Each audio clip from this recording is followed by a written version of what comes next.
Hi again. Part 2, following on from my last video of when our quest for what's right is actually what's wrong, and taking it to the next stage. Okay, what do we do about it? This one's called when the answer isn't the answer. Okay, you found what's right, you found the answer, but it still doesn't quite work. Okay, so you've got a plan or a strategy. I've done this many times. So I've come up with something, with an idea, and I've spent ages working it out. And then you put it out there to the world, and it just kind of flops. Gets no interest, it gets no interaction. I built an app a number of years back, and I built it, and I spent so much time, I was so focused on building it, and then as soon as I put it out in the world, I kind of, A, had run out of steam, and 2, kind of it just went out and tumbleweed. It was just kind of quiet, and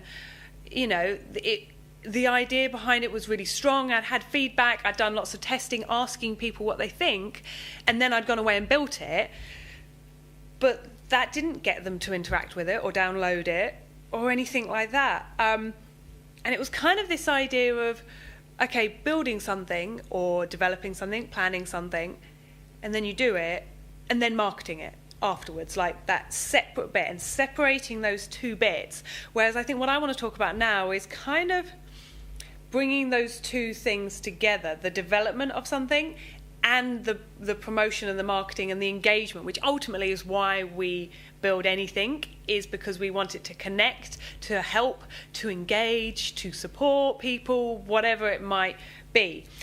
So my experience, though, that was, and I think my point there was, in all of those situations, I had the answer, or thought I had the answer, but it didn't necessarily give me the result that I wanted. Whereas, okay, something that I've been exploring more and more recently, and I guess I'll use the TEDxFolkestone as the example, because this was really the pivotal point for me, where I went, oh my God, there's a different way. Having the answer isn't the answer. Because I had absolutely, not to say I have no idea, but I literally put it out to the world. I have this idea, but I have no idea how we're going to do it.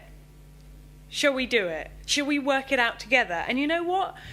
The less I had the specific answer and the solution, I had to be very clear about the possibility and the vision and the goal.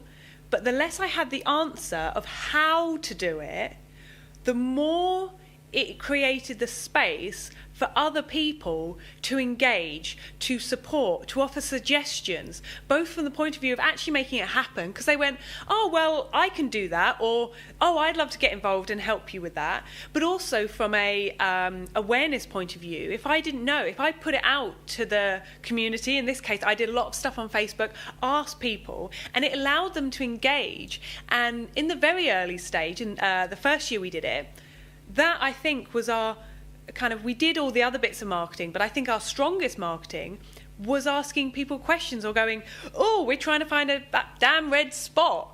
And loads of people commented and therefore engaged with TEDx and felt they were a part of TEDx.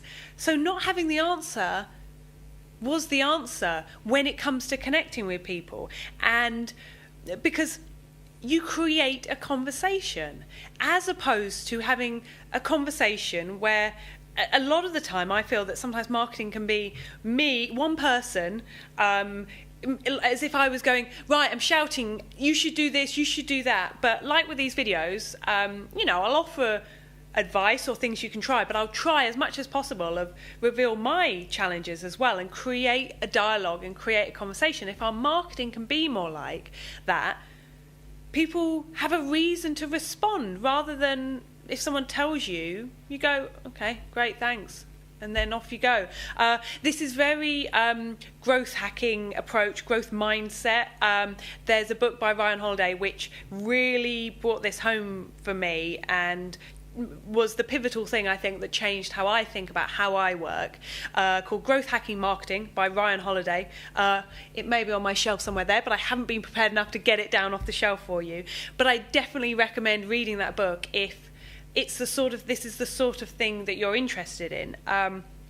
What you don't know is the opportunity. There's another book he's done called The Obstacle is the Way. I think it's that. I'm looking at the board. Yes, the obstacle is the way.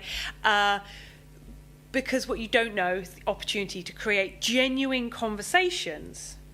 Whereas if you already have the answer, you don't need anyone's help. So you effectively become an island. Right, so what I would offer out as the opportunity for you, anyone listening, is to ask a genuine question next time you are unsure about something, or even you may think you're pretty sure you could come up with the answer, but before you allow yourself to come up with the answer, ask someone else. Don't tell them, oh, I've got this idea, what do you think? Because how often do people go, oh yeah, sounds great. Yeah, go genuinely ask them what their experience is, but don't lead them, or don't have a loaded question. Like, how many times do we see marketing posts where they go, oh, so who's experienced this? And you're like, yeah, you're just asking us that to get us to give you the answer that aligns with whatever the thing is you're selling, versus genuinely going, God, what's your experience of this? Like, what's your biggest challenge? And if we can do that, then, and there's a lot in that. There's a little bit of scariness for people because you're being vulnerable and you're saying, by asking the question, it kind of, we feel that it says that we don't have the answer because we're having to ask, right? But so you've got to get over your ego a little bit with it sometimes if you're feeling, ooh, no, I couldn't. But by being a little bit vulnerable, you create the space for them to help. How often we all want to help people. We all want to contribute to others. So you give people the opportunity to, and by being vulnerable, you give them the opportunity, not necessarily to be vulnerable, but to support or kind of contribute, and putting a comment, being the first comment on a post, especially if it's a challenging topic or something, especially about how we think or what our experience is, can be scary. So you've got to be the first person to take that scary step and lead on it. And it doesn't say you don't know what that is. You're just genuinely asking people what their experience is, because we all have personal experience and none of us can be wrong in our own experience.